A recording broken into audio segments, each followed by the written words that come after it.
topic we're covering today, 5 steps to the perfect process, which I know some of you have probably seen before, either during training sessions that we've delivered, or indeed on some of these previous sessions that we've run this one 3 or 4 times in the past.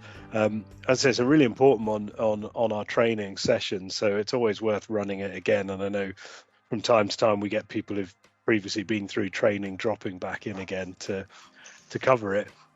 I think the other thing that's important about doing this regularly is we also get a chance to sort of apply or introduce to you some of the things that we've learned from delivering the session, many times.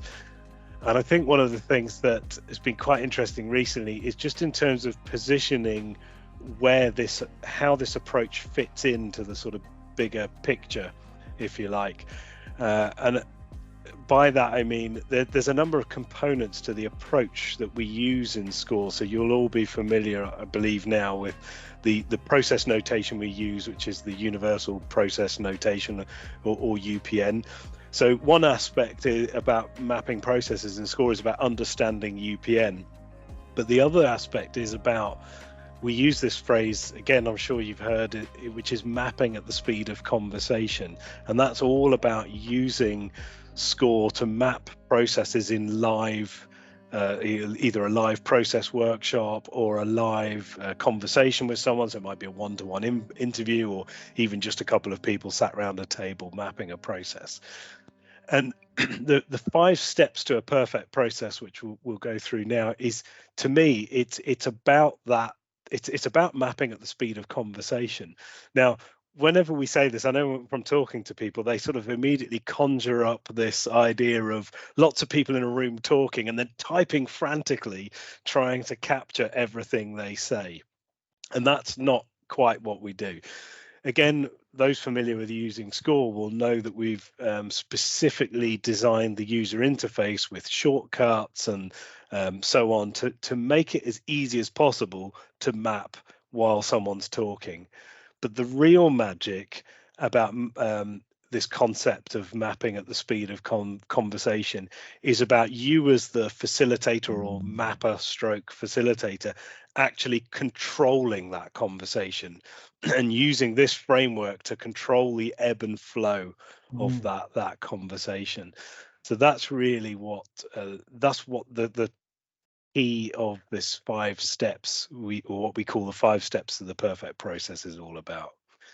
But here, so starting with a blank page, I've got I've put here a note box with the 5 steps. So what I'll do is I'll just give you a quick overview of them, and then I'll go through each one in a bit more detail and explain the importance of it. So we talk about, first of all, defining the title of the scope, and that is the title of the process, and basically where does the process start and finish.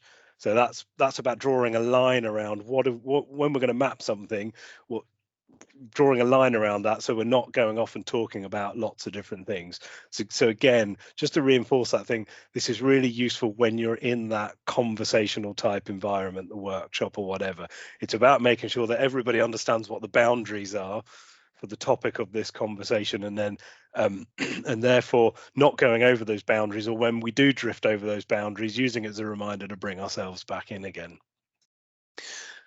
Then what we recommend you do is first of all focus on just mapping the activities, so the key steps in the process. So if you're new to the approach that Skore uses, you might think, well, don't we just map activities? But again, with the Skore or the UPN approach, UPN notation, you'll know that we also highly recommend that you capture outputs as well as activities.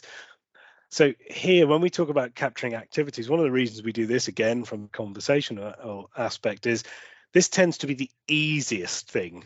It's not always easy, but it tends to be the easiest thing for people to talk about. So when you're getting a group together and you're getting them to start, you're trying to get them encouraged and get people engaged and to start working, we start with one of the most easiest things for them for people to talk about. Most people can sit and talk to you for hours about what they do and list lots and lots of things. So it's about getting the conversation flowing, getting it moving. When we've done that, then we would talk about the outputs, so capturing the outputs, and this is the bit that I like to talk about as the bit that then slows the conversation down, because you will often find when you're in a workshop environment, you'll have some quite different types of people, or people will sit on some sort of spectrum. So I'll give you an example of some of the spectrums. You might have someone, Mr. 50,000 foot, and then sitting next to them, you'll have Mr. Detail.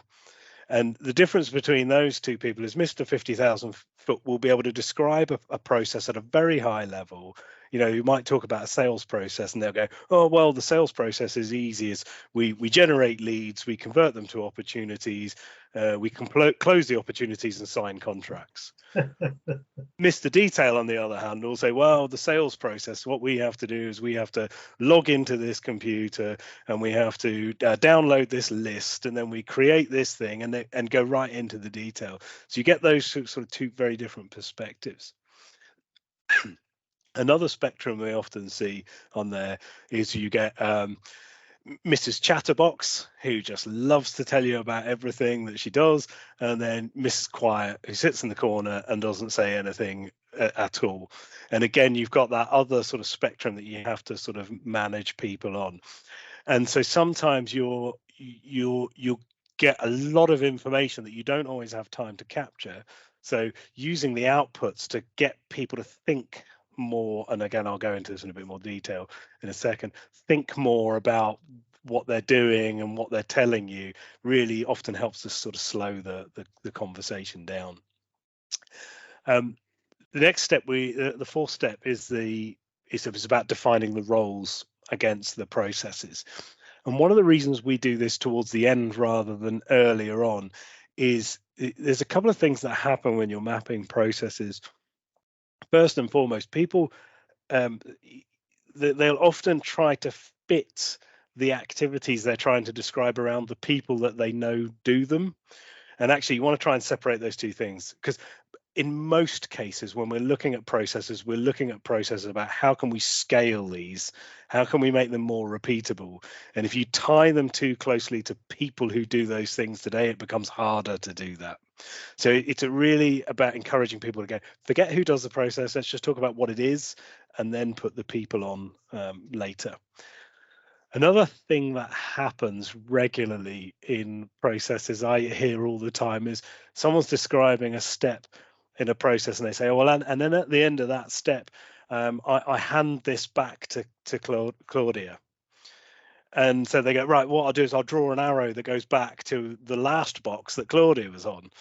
And of course, so they create a sort of feedback loop in the process, but you're not handing it back to a previous point in the process. It's as Claudia's doing something new with the activity. And so again, focus on the activities first before you put the people in, helps to avoid some of those sorts of things. And then the last one on here, capturing additional information. So typically when you're mapping a process, you're doing it's being driven by some sort of project or initiative. So it might be you're trying to gather requirements for something, right? This is the opportunity to go through and go, what are the requirements we need at each step?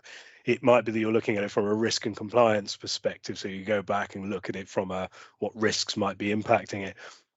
Or you could be doing something like a lean waste, or I know, Connie, you guys looking for automation opportunities. So again, you can go back and have those sorts of conversations and attach that type of information.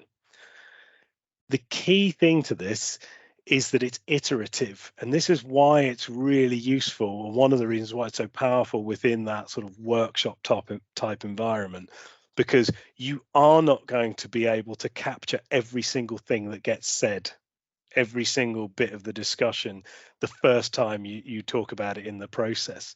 So what happens is you put all the activities on there and you capture as much information around that as you can.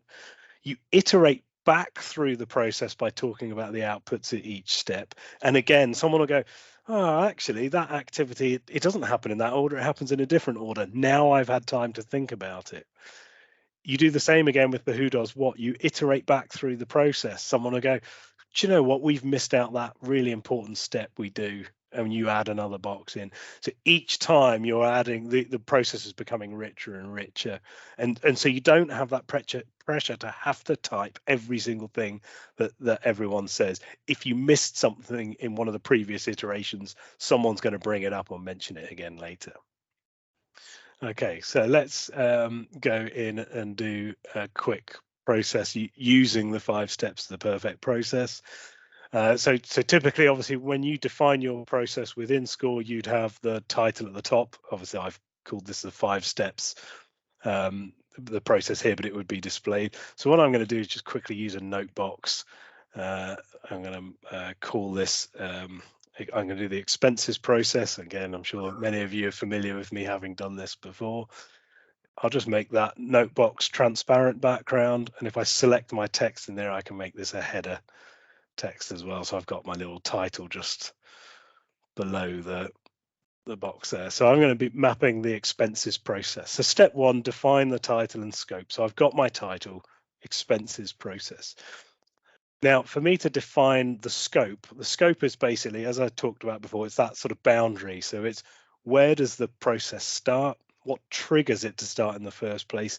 And how do we know when it's finished? What do we have at the end of that process? Now, I'm going to keep this very simple, but the way we define that, this is essentially your first input and your final output for the process. And the way we do this visually is we use the Y box. So I'll go and grab a Y box, I'll drag it onto the canvas there. And then I'm going to stick another one over on the right-hand side. So this is representing my first input and final output. It might be that your process has multiple inputs. That's fine. Just put multiple boxes up there to define them. And the same with the outputs. It's often you've got multiple. So my expenses process here is typically triggered when an expense is incurred by an employee. And then I'm going to do, just to keep this really, really simple, I'm going to do my final output. How do I know when the expenses process is finished? Is when expenses have been paid into employee bank account. It can be as simple as that. As I said, you may have multiple inputs, you may have multiple outputs. If there's a bit of a discussion around, well, is the input this or is it that? My advice is to put all of them up there. And what you might find is some of them actually drop off. You don't need them. Others, you might just find that they trigger different routes through the process. So it's always worth putting more up on the screen and then removing stuff you don't need later than just having lots of conversations about blank space. The other thing about this is the final output. This can sometimes be quite difficult for teams to really know, and it sounds silly because if you do work, you should know what you have at the end of it.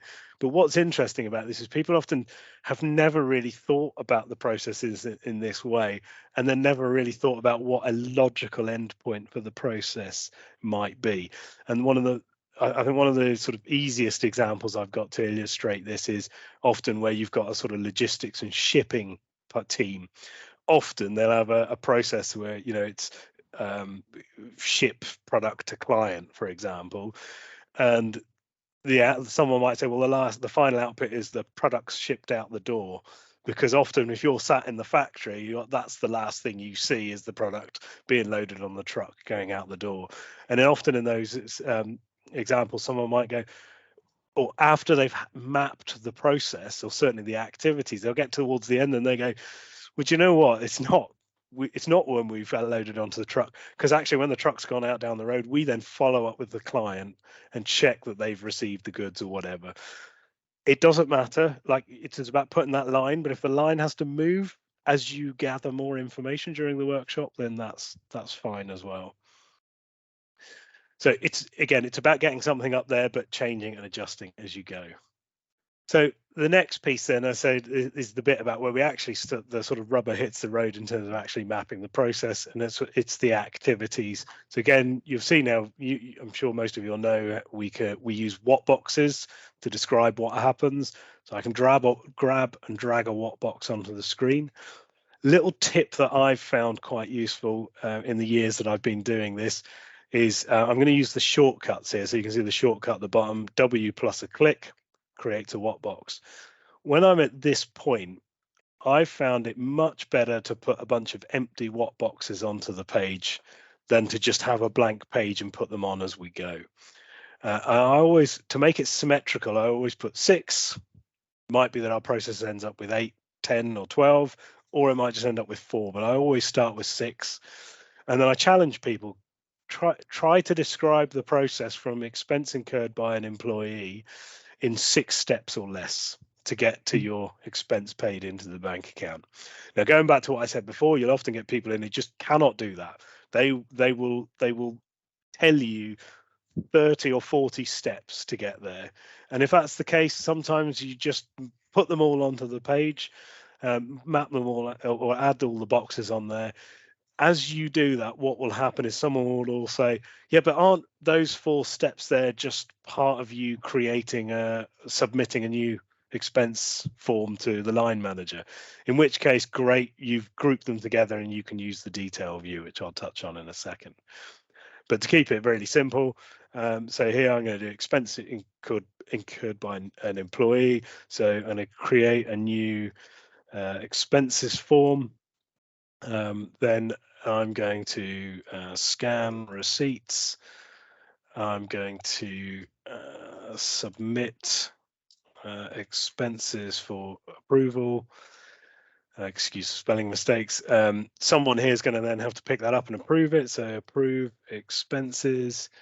Then someone's going to check expenses, and then finally someone's going to pay expenses into the bank account. So here I've obviously done this for sort of purposes of time, kept it very, very simple. As I said, you may end up with like 10 or 15, 20 even boxes, and then you'll start to go, okay, well, these 5 boxes are part of that, these 3 boxes are part of that one, and so on. And you can copy and paste those into detailed views and so on. But it goes back to the principle before, it's better to just chuck a load of stuff up and organize it afterwards than the worst thing, or almost the worst thing you can do, is say to someone, oh no, that's just a too detailed step, we'll talk about that later. It's easier to do that if you've already started to show them what's going to happen, right? That if you've already taken a group of low-level boxes and put them inside another box, then it's fine to say, okay, well, that's just part of the checking expenses, let's just put a box in there so we've captured it. Because you want people to know they're being listened to. Okay, so otherwise you can lose people in a workshop environment. So it is better to put more stuff up there and remove it later, or organize it later, than not enough.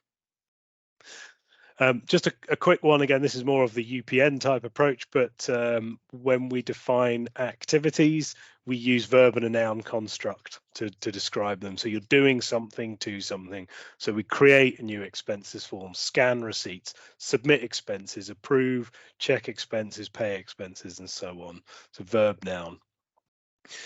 So once we've done that run through, so we now talk about doing the outputs. So again, a little tip that I find useful here when I do this is don't try to connect the boxes up too early. So here I'll take a box and I'll get on the little anchor point there, click and drag out, and that creates another Y box but connected to this one. But I'm not going to connect it to the next box yet. So what I do is I'd go to each box and just drag a little output out, and then we can have that conversation about what the outputs are. So I'm not going to dwell too much on the definition of an output and how you define them. They are a really, really powerful tool for helping you understand processes, or getting your audience to think about the process. Because essentially what happens when you apply a Y box or an output for a process is you're challenging those people in the process to think more deeply about that process. You're asking them questions such as, how do you know when you finish that activity? What tangible thing do you have at the end of it? How do you know you're ready to move to the next step? What are you handing over to the next person in the process? There's almost like a list of questions you can go through. And this is often the time, it's one of the pieces that people find most difficult, but it's also one of the times when the audience or the participants in the workshop stop and think about, oh, do you know what? Why do we do it like that? We've done it that way that's the way we've always done it, but maybe we should do it differently. So it's often the part of the conversation where some of the best ideas come out of it. Again, another piece of advice though, really powerful, really useful for challenging people to think about the processes, but don't spend too long on it. If there isn't something obvious, then just go for something easy, because you don't want to break the flow. You want the sort of flow of and conversation to move, but you might want it to slow down, for example, or get people to think. So here I'm just going to say something like expenses form saved on desktop. And in my example, I always use the example of an Excel spreadsheet that someone saves. Scan receipts. Well, I've got receipts in a digital format. Submit expenses for approval. Line manager notified of new expense submission. Approve expenses. This is an interesting one. Again, if you're familiar with how we teach the UPN approach, we typically recommend not using past tense for the activity, but this is one of those that I think is an exception, where I can legitimately say expenses approved, because I also may have an alternative output from this box, which is expenses rejected. And so in this case, I'm using it to clearly show two different potential routes out of that particular activity. And then I might say check expenses. Expenses can form to company policy. Excuse the spelling there. We know most likely this last output probably is the output from the last activity, so we can attach that one up there. Now, this is a really, really good point at which you can then, again, iterating that concept of iterating through the process over and over again. This is the point where you can come back and say to people, right, let's just walk through it. Does it make sense, the order that we've got this in? Because this is where sometimes, now that people have then defined an output, they go, do you know what, that's the output there, but we actually need that output earlier in the process. And so this is the point where you might find that you have to reorder boxes. Again, it's very easy. I can just move the boxes around on the screen, but that's why I don't link them up until this point, until we're happy they're in the right order. And then we can join the lines up accordingly. Like so. I'll quickly do this. And then this is the point where you can then start to say, okay, let's now go back through the process and talk about who does what. Remember, we use roles, so I'm going to put the employee here. Again, it's going to be the employee that scans the receipts and submits for approval. Approving expenses is the line manager in my example here. Checking expenses, I'm going to have someone in finance is going to do some sort of audit. It will say it's a finance admin, and it will say ultimately it's a finance manager.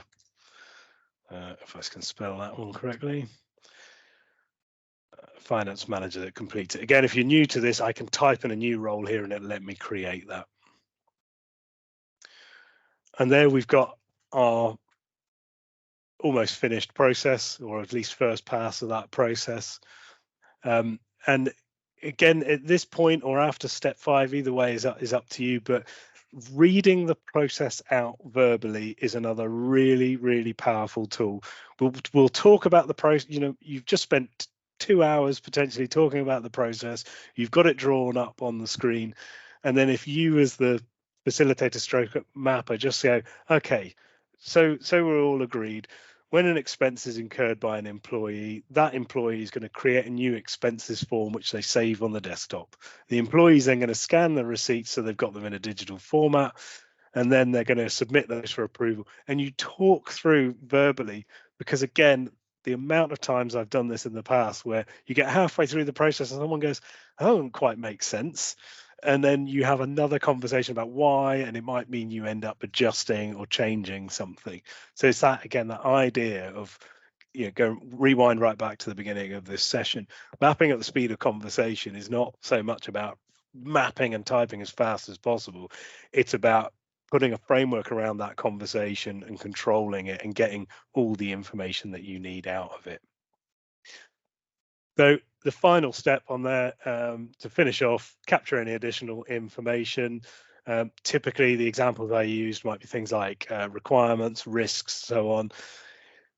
We typically use the attachments to do this. So click the attachments. If it's just a bit more of a description to the activity, you may have done that as you're going through the process. If it's requirements, most likely you're going to use a custom field or even a specially developed form for this. I've got a predefined custom field called requirement. So I click that on there, describe my requirement in the field here, and then save that against the necessary steps in the box. So again, you need to think, you obviously need to be clear at the beginning of the workshop, what's the lens that we're applying to this process? Is it requirements for a project? Is it risks? Is it control points? Is it lean waste? Whatever it is. And when you do this step, you go through, you focus on those ones. There is a danger, and we've seen this with Skore, that when people start getting a requirements custom field and a lean waste custom field and something else, they try to do all of them in one go, but they're very different conversations, and you have to think about the process in different ways, and you can end up sort of confusing things. So remember to just to focus on what's the purpose we're in this workshop today, capture that information, and again, it's a chance to iterate back through the process. So we call it the 5 steps to the perfect process. Some of us here at Skore have been practicing this for 15 plus years. It's been very, very powerful. Next week session actually is me again. We are looking at planning for process mapping projects. I think something that we've talked about in a number of sessions in the past is a lot of teams get very excited about mapping processes. They learn the techniques, but then they're never quite sure what processes to go and apply them to. So we're going to have a look next week at how do you go about sort of working out what processes should we be mapping, what sort of information do I need to know to start putting a plan together around going out and mapping the processes in the organization. I hope you found this useful. If there's any thoughts or questions, let us know.